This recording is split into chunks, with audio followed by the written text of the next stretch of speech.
అందరికీ నమస్తే. నేను మూల శ్రీనివాస్.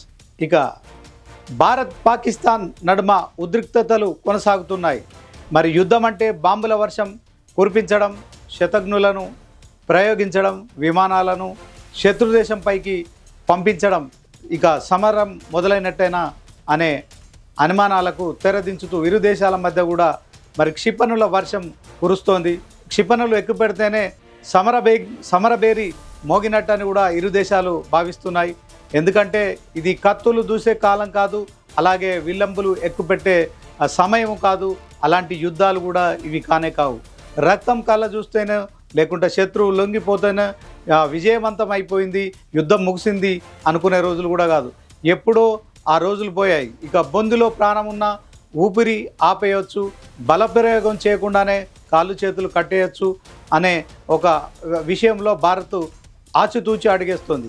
పాకిస్తాన్ విషయంలో ఇప్పుడు భారత్ కూడా అలాంటి ఆ ప్రయోగమే చేస్తుంది. మొదటగా మరిక ఏదైతే పహల్గామ్ ఇష్యూలో మరి భారత్ పౌరులపై కూడా పాకిస్తాన్ విచక్షణ రహితంగా కాల్పులు జరిపిన తర్వాత భారత్ ఆచితూచి అడుగులేస్తుంది. సో ఆ దాడిలో పాల్గొన్న వారెవరో మరి కనిపెట్టే ప్రయత్నంలో కూడా మరి ఆ ఉగ్రముఖలకు సరి అయిన సమయంలో సరి అయిన జవాబు చెప్పడానికి మరి సుమారు పక్షం రోజులు కూడా మరి ఒక సమయం తీసుకుందని చెప్పుకోవచ్చు.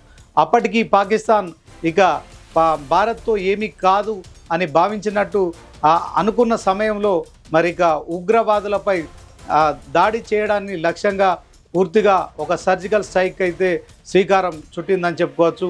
ఈ సర్జికల్ స్ట్రైక్ ద్వారా మరి ఆపరేషన్ సింధూర్తో దాయాది దేశం ఉక్కిరిబిక్కిరి అవుతుంది. ఇక మొదటగా నీళ్లు ఆపడం ద్వారా వాటర్ స్ట్రైక్ చేసింది భారత్. పాకిస్తాన్పై యుద్ధం మొదలు పెట్టేసింది భారత్. ఇక సింధు నదీ జలాల ఒప్పందాన్ని రద్దు చేయడం, శత్రు ఊహకైనా అందని రీతిలో కూడా మేజర్గా అటాక్ చేసింది. ఇప్పుడు ఆ నదిపై 6 జల విద్యుత్ ప్రాజెక్టులు కూడా నిర్మించబోతోంది మేరా భారత్ మహాన్. ఇక సింధు ఒప్పందం ప్రకారం ఏ నిర్మాణం చేపట్టాలన్నా 6 నెలల ముందు పాకిస్తాన్తో ఇక షేర్ చేసుకోవాలి. కానీ ఒప్పందమే రద్దయిపోవడంతో పాకిస్తాన్కి ఇక చెప్పడానికి ఏం లేదు, చేసుకుంటూ పోవడమే అని చెప్పి భారత్ డిసైడ్ అయిపోయింది. చీనాబ్ నదిపై ఇక సలాల్ డ్యామ్ అలాగే బాగ్లిహార్ డ్యాంపై గేట్లను మూసేయడంతో పాకిస్తాన్ గొంతు ఎండటం ప్రారంభమైంది. ఇక పాకిస్తాన్ కూడా ఇప్పటికే అన్ని రకాల ఎగుమతులను కూడా నిలిపివేసి వాణిజ్యపరంగా ఆంక్షలు విధించింది భారత్. ఇక దాయాది దేశం నుంచి అన్ని దిగుమతులు కూడా నిలిపివేయడంతో మొత్తానికి పాకిస్తాన్ను అన్ని రకాలుగా ఉక్కిరిబిక్కిరి అయ్యేలా మరి భారత్ చేసింది. ఇక పాకిస్తాన్తో సముద్ర రవాణా మార్గాలను కూడా పూర్తిగా మూసేయడం ద్వారా అటు దౌత్యపరంగా ఇక పాకుని ముప్పు తిప్పలు పెట్టడానికి భారత్ నిర్ణయించుకుంది. పాకిస్తాన్కు ఆర్థికంగా సహాయం చేసేందుకు ప్యాకేజీ ప్రకటించిన IMFపై కూడా ఒత్తిడి పెంచే ప్రయత్నాలు చేస్తోంది. ADB బ్యాంక్ అధ్యక్షుడితో ఆర్థిక మంత్రి నిర్మలా సీతారామన్ కూడా భేటీ కావడం ఇందుకు నిదర్శనంగా మనం చెప్పుకోవచ్చు. ఉగ్రవాదాన్ని ప్రోత్సహిస్తున్న పాకిస్తాన్కు నిధులు ఇవ్వద్దని చెప్పి కూడా మరి నిర్మలా సీతారామన్ కోరారు. సో కేంద్ర మంత్రి మరోవైపు కూడా పాకిస్తాన్ మళ్ళీ FATF గ్రే లిస్ట్లోకి వెళ్ళేలా మన దేశం కూడా ఒత్తిడి తీసుకొస్తుంది. ఆ దిశగా మరి కేంద్ర మంత్రులు ప్రయత్నిస్తున్నారు. పాక్ నుంచి భారత్కు వచ్చే అన్ని మెయిల్స్ పార్సిల్ల ఎక్స్చేంజీలపై కూడా నిషేధం విధిస్తూ కేంద్ర ప్రభుత్వం నిర్ణయం తీసుకోవడంతో పాకిస్తాన్ ఒక రకంగా ఇప్పుడు ఒంటరిదైపోయిందని చెప్పుకోవచ్చు. ఇక అదే ఉగ్రేషంతో రగిలిపోతున్న పాకిస్తాన్ క్షిపణి ప్రయోగాలు చేస్తూనే ఉంది. నోటి దురుసుతనంతో అదే యుద్ధమని అనుకుంటోంది. మరి తుర్కీయే సాయమే గొప్ప అనుకుంటోంది. చైనా మద్దతు ఇస్తోందని కూడా ఆశపడుతుంది. కానీ అదే సమయంలో రష్యా భారత్కు మద్దతు ఇచ్చింది. ఫ్రాన్స్ లాంటి అగ్రదేశాలు కూడా ఉగ్రవాదంపై పోరాటంలో భారత్కు మద్దతు ప్రకటించడంతో పాక్ ఈసారి ఒంటరిదైపోయిందనడంలో ఎలాంటి సందేహం లేదు. ఇప్పటికే పాక్ బలూచిస్తాన్లో అంతర్యుద్ధం మొదలైంది, ద్రవ్యోల్బణం పెరిగిపోతుంది. ఇక ఎమర్జెన్సీ కూడా ప్రకటించక తప్పని పరిస్థితి ఏర్పడింది.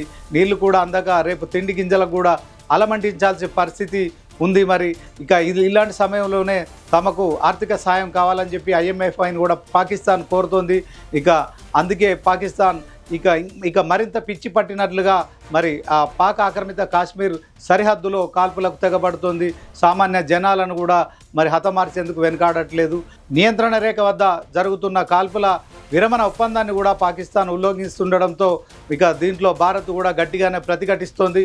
ఇక బయటకు వెళ్ళి తలెత్తుకోలేకపోతున్నాం అని చెప్పి పాక్ జర్నలిస్టు కూడా మరి ఆ ఉగ్రవాదులను పెంచిపోషించి దేశాన్ని సర్వనాశనం చేస్తున్నారనే ఆ కోపంతో వాళ్ళు కూడా మాట్లాడడం మనం చూడొచ్చు. సో ప్రజల్లో కూడా ఎంత అసహనం ఉందో చెప్పేందుకే ఇస్లామాబాద్లోని లాల్ మసీదులో జరిగిన ఘటనే ఇందుకు నిదర్శనంగా మనం చెప్పుకోవచ్చు. భారత్లో యుద్ధం జరిగితే ఎవరు మా వెంట నిలుస్తారని మౌలానా అడిగితే ఒక్కటంటే ఒక్క చేయి కూడా పైకి లేవలేదని కూడా తెలుస్తోంది. సో పాకిస్తాన్లోని మరి అంతర్గత రాజకీయాలు కావచ్చు, ఆర్థిక సంక్షోభంతో పాక్ ప్రజలు మొత్తానికైతే విసిగిపోయారు. పాలకులతో పాటు సైన్యం పైన నమ్మకం కోల్పోతున్నారు. సో మరి దీనికి మొదటి నుంచి మరి పాకిస్తాన్లో ఒక ప్రజాస్వామ్య వ్యవస్థ లేదు. సో అక్కడ అధ్యక్షుడు అలాగే ప్రధాని ఉన్నప్పటికీ కూడా పాకిస్తాన్లో పూర్తిగా సైన్యం చేతుల్లోనే వీళ్ళంతా కూడా సైన్యం మాట వినే పరిస్థితి ఉంటుంది. సర్వసైన్యాధ్యక్షుడు పాకిస్తాన్కి సంబంధించిన మరి అతనే ఒక కీ రోల్ పోషిస్తారు. సో దాంట్లో మరిక ఈ ప్రజలకు కానీ తర్వాత ఆ ప్రజలు ఎన్నుకున్న నాయకులకు కానీ విలువ లేకుండా పోయిన పరిస్థితి. ఇక భారత్తో కయ్యానికి కాలు దువ్వుతున్న పాకిస్తాన్కి ఇంతకంటే ఘోర అవమానం, అసహనం ఏముంటుందో మనం చూడొచ్చు. మరోవైపు ఆ దేశ నేతలు మాత్రం అణుబాంబులు ఉన్నాయి జాగ్రత్త అంటూ కూడా మేకపోతు గాంభీర్యాన్ని ప్రదర్శిస్తున్నారు. ఇదే అంశంలో మరి కాసేపటి క్రితం గాంధీ భవన్లో మరి తానొకప్పుడు పైలట్గా పనిచేసిన ఇప్పుడున్న మంత్రి ఉత్తమ్ కుమార్ రెడ్డి కూడా మరి మీడియా చిట్ చాట్లో పాల్గొన్నారు. సో భారత సైన్యం కావచ్చు, భారత సైనిక బలంతో పోల్చుకుంటే పాకిస్తాన్ ఎక్కడో అట్టడుగున ఉంటుంది. సో వాళ్ళు ఎట్టి పరిస్థితుల్లో ఈ అణుబాంబు లాంటి వాటిని ఖచ్చితంగా ప్రయోగించరు. సో ఈ ప్రయోగించడంలో మరి ఆల్ ఓవర్ వరల్డ్ వైజ్గా కూడా ఒక నియంత్రణ నిఘా వ్యవస్థ ఉంటుంది. సో అది అంత దూరం రాకపోవచ్చు. ఈలోపునే పాకిస్తాన్ చాలా ఆర్థికపరమైన ఇబ్బందులు కావచ్చు, ఆ దేశం ఇప్పుడు ఆర్థిక సంక్షోభంలోనే కూరుకుపోయింది. గత కొన్నేళ్ళుగా కూడా ఆర్థిక సంక్షోభం నుంచి కూడా బయటపడేందుకు కూడా మార్గాలు అన్వేషిస్తుంది. ఇదే క్రమంలో చైనా నుంచి ఇప్పుడు తాజా పోరులో మరి కొంత చైనా నుంచి కొంత సహాయం అందుతుందని కూడా ఆశిస్తున్నారు. కానీ పాకిస్తాన్కు ఇప్పుడు ఏ దేశం కూడా ప్రత్యక్షంగా ఈ యుద్ధంలో మరి సహకరించే పరిస్థితి లేదు. సో మొత్తానికి ఈ అంశంలో ఈ యుద్ధం అయితే కొనసాగుతోంది. మరి సరిహద్దు వెంట మరి పాకిస్తాన్ బలగాలు భారత్ సరిహద్దు గ్రామాలపై మరి ఇటు పంజాబ్ కావచ్చు, అలాగే ఇక ఆ సరిహద్దు రాష్ట్రాల్లో కొంత కాల్పులకు తెగబడుతోంది, దాడులకు తెగబడుతోంది. సో డ్రోన్ల ద్వారా మరి ప్రయోగాలు చేస్తున్న నేపథ్యంలో మన క్షిపణులన్నిటి కూడా వాటన్నిటిని ఛేదిస్తున్నాయి. సో 100ల పైగా డ్రోన్లు ఈ దాడుల్లో ప్రయోగించితే వాటన్నిటిని కూడా మరి భారత్ దిగ్విజయంగా పేల్చివేయడమే కావచ్చు, మరి భారత డిఫెన్స్ వ్యవస్థ గాలిని పేల్చివేసినట్టు కూడా మనకు సమాచారం అందుతుంది. అయితే ఒక 50 డ్రోన్లతో పాక్ దాడి చేసినట్లు ప్రాథమికంగా తెలిసిన అసలు విషయం తాజాగా కల్నల్ సోఫీ అయితే బయటపెట్టారు. జమ్మూ కాశ్మీర్, రాజస్థాన్, పంజాబ్ 36 పట్టణ జనాభా కేంద్రాల్లో మరి ఆ సమీప ప్రాంతాల్లో భారత సైనిక స్థావరాలపై పాకిస్తాన్ 300 నుండి 400 టర్కిష్ డ్రోన్లను అర్ధరాత్రి దాడులకు ప్రయోగించిందని కల్నల్ సోఫియా చెప్పడం జరిగింది. ఖురేషీ శుక్రవారం సాయంత్రం విలేకరుల సమావేశంలో మాట్లాడుతూ ఈ విషయాలన్నీ చెప్పడం జరిగింది. 100లాది డ్రోన్లను భారతదేశ వైమానిక రక్షణ వ్యవస్థ ద్వారా అడ్డుకున్నట్లు కూడా మరి ఆమె వెల్లడించారు. ఇది ఇప్పటికీ కాల్పుల విరమణ ఒప్పందాన్ని కూడా స్పష్టంగా ఉల్లంఘించడమేనని కూడా కల్నల్ ఖురేషీ చెప్పడం మనం గమనించవచ్చు. జమ్మూ కాశ్మీర్లోని నియంత్రణ రేఖ ఎల్ఓసి వెంబడి కొనసాగుతున్న కాల్పులు, ఫిరంగి దాడిలో ఒక సైనికుడు సహా 16 మంది భారతీయులు కూడా మరణించారని కూడా కల్నల్ తెలిపారు. సో మొత్తానికి దీనికి ప్రతిస్పందన కూడా భారత సైన్యం పాక్ సైన్యానికి కూడా భారీ నష్టం కలిగించిందని, 100లాది డ్రోన్లను క్షిపణులను కూడా కూల్చివేసిందని చెప్పి మరి చెప్పడం జరిగింది. లాహోర్లో చైనా తయారు చేసిన H-19 వ్యవస్థతో సహా పాకిస్తాన్ వైమానిక రక్షణ నెట్వర్క్లను కూడా నిర్వీర్యం చేసినట్లు కూడా మరి కల్నల్ ఖురేషీ మీడియాకు చెప్పడం జరిగింది. పహల్గామ్ ఉగ్రదాడికి ప్రతీకారంగా భారత్ చేపట్టిన ఆపరేషన్ సింధూర్ తర్వాత భారత్ పాకిస్తాన్ మధ్య యుద్ధ వాతావరణం అయితే కొనసాగుతోంది. ఈ ఆపరేషన్ తర్వాత పాక్ కూడా ప్రతీకార చర్యలను స్టార్ట్ చేసిందని చెప్పుకోవచ్చు. భారత్ పాక్ సరిహద్దుల్లో నియంత్రణ రేఖ వెంబడి పాక్ పంపిన 50 పైగా మరి డ్రోన్లను భారత సైన్యం కూల్చివేసింది. అయితే ఈ తరుణంలో శుక్రవారం తెల్లవారుజామున కొందరు పాక్ ఉగ్రవాదులు కూడా భారత్లోకి చొరబడేందుకు ప్రయత్నించినట్లు తెలుస్తోంది. సాంబా జిల్లాలోని అంతర్జాతీయ సరిహద్దు వెంబడి భారత్లోకి చొరబడేందుకు ప్రయత్నించిన 7 ఉగ్రవాదులను కూడా బీఎస్ఎఫ్ బలగాలు అయితే కాల్చి చంపినట్లు కూడా తెలుస్తోంది. అయితే ఈ 7 ఉగ్రవాదులు జైషే మహమ్మద్ జేఎంతో సంబంధం కలిగి ఉన్నట్లు కూడా భద్రతా బలగాలు అనుమానిస్తున్నాయి. సో మే 8వ తేదీ రాత్రి 11 గంటల ప్రాంతంలో సాంబా సరిహద్దు సమీపంలో అనుమానాస్పద కదలికలను గుర్తించిన బీఎస్ఎఫ్ దళాలు ఈ చర్యను ప్రారంభించినట్లు కూడా సమాచారం. ఇక శుక్రవారం తెల్లవారుజామున జమ్మూ కాశ్మీర్లోని సాంబా జిల్లాలో ఉన్న అంతర్జాతీయ సరిహద్దు వద్ద ఉగ్రవాదులు చొరబాటు ప్రయత్నాన్ని భగ్నం చేసి 7 ఉగ్రవాదులను హతమార్చడంతో బీఎస్ఎఫ్ తన ఎక్స్ ఖాతా ద్వారా కూడా వెల్లడించడం జరిగింది. భారతదేశం పాకిస్తాన్ మధ్య పెరుగుతున్న ఉద్రిక్తతల నేపథ్యంలో ఈ సంఘటనలు ఇంకా జరుగుతూనే ఉన్నాయి. సో గురువారం జమ్మూ పఠాన్కోట్ ఉద్ధంపూర్లోని భారత సైనిక స్థావరాలను లక్ష్యంగా చేసుకొని పాకిస్తాన్ చేసిన దాడులను భారత సైన్యం తిప్పికొట్టింది. పాకిస్తాన్ నుంచి భారత్లోకి దూసుకొచ్చిన సుమారు అనేక డ్రోన్లను కూడా భారత సైన్యం ధ్వంసం చేయడం జరిగింది. పహల్గామ్ ఉగ్రదాడికి ప్రతీకారంగా భారత్ ఆపరేషన్ సింధూర్ పేరుతో పాక్ ఆక్రమిత కాశ్మీర్లో ఉగ్రవాద స్థావరాలపై భారత్ దాడులు జరిపింది. ఈ దాడిలో సుమారు 100 మంది వరకు కూడా ఉగ్రవాదులు చనిపోయారనే సంగతి మనకు తెలిసిందే. ఈ దాడి జరిగిన 2 రోజుల తర్వాత ఈ ఉగ్రవాద చొరబాటు చర్య జరిగినట్లు తెలుస్తోంది. పహల్గామ్లో నిరాయుధ పర్యాటకులపై జరిగిన పిరికి దాడి తర్వాత పాక్ ప్రాయోజిత ఉగ్రవాదులు వారికి మద్దతు ఇచ్చే వ్యవస్థపై తీసుకున్న నిర్ణయాత్మక చర్యకు కేంద్ర ప్రభుత్వ నాయకత్వాన్ని సాయుధ దళాలను కూడా అభినందిస్తున్నట్లు ఆర్ఎస్ఎస్ చీఫ్ మోహన్ భగవత్ కూడా పేర్కొన్నారు. ఈ మేరకు ఆయన ఒక ప్రకటన కూడా విడుదల చేశారు. అందులో ఆయన పేర్కొన్న విధంగా హిందూ పర్యాటకులపై జరిగిన దారుణమైన హత్యాకాండలో బాధిత కుటుంబాలకు మొత్తం దేశానికి న్యాయం చేయడానికి ఈ చర్య దేశం మొత్తం ఆత్మగౌరవాన్ని మనోధైర్యాన్ని పెంచిందని కూడా ఆయన చెప్పడం జరిగింది. పాకిస్తాన్లో ఉగ్రవాదులు వారి మౌలిక సదుపాయాలు సహాయక వ్యవస్థలపై కూడా సైనిక చర్య తీసుకోవడం వల్లే ఈ దేశ భద్రతకు అవసరమని ఆయన చెప్పడం జరిగింది. ఇక ఇది అనివార్యమని మేము పూర్తిగా అంగీకరిస్తున్నామని చెప్పి కూడా ఆర్ఎస్ఎస్ చీఫ్ భగవత్ కూడా ఈ సందర్భంగా చెప్పారు. ఈ దేశ జాతీయ సంక్షేమ సమయంలో మొత్తం దేశ ప్రభుత్వం సాయుధ దళాలకు మద్దతుగా నిలుస్తుందని కూడా ఆర్ఎస్ఎస్ చీఫ్ మోహన్ భగవత్ చెప్పడం జరిగింది. భారత సరిహద్దులోని మతపరమైన ప్రదేశాలు పౌర స్థావరాలపై కూడా పాకిస్తాన్ సైన్యం చేస్తున్న దాడులను కూడా మేము ఖండిస్తున్నాం. ఈ క్రూరమైన అమానవీయ దాడులలో మొత్తం బాధితులకు సంతాపాన్ని కూడా తెలియజేస్తున్నామని ఆయన చెప్పడం జరిగింది. ఈ సవాల్తో కూడిన సమయంలో ప్రభుత్వం ఇచ్చిన సూచనలను పూర్తిగా పాటించేలా చూడాలని చెప్పి ఆయన రాష్ట్రీయ స్వయం సేవక్ సంఘ్ పౌరులకు కూడా విజ్ఞప్తి చేశారు. దీంతోపాటు మన పవిత్ర పౌర విధిని కూడా నిర్వర్తించేటప్పుడు మనమందరం జాగ్రత్తగా ఉండాలని కూడా సూచించడం జరిగింది. సామాజిక ఐక్యత సామరస్యాన్ని దెబ్బతీయడంలో విజయవంతం కావడానికి దేశ వ్యతిరేక శక్తుల కుట్రలను అనుమతించకూడదని కూడా ఆయన పిలుపునివ్వడం జరిగింది. పౌరులందరూ తమ దేశభక్తిని ప్రదర్శించాలని, అవసరమైన చోట సైన్యం పౌర పరిపాలనతో సహకరించడానికి, జాతీయ ఐక్యత భద్రతను కాపాడుకోవడానికి అన్ని ప్రయత్నాలను కూడా బలోపేతం చేయడానికి సిద్ధంగా ఉండాలని కూడా ఆయన పిలుపునివ్వడం మనం గమనించవచ్చు.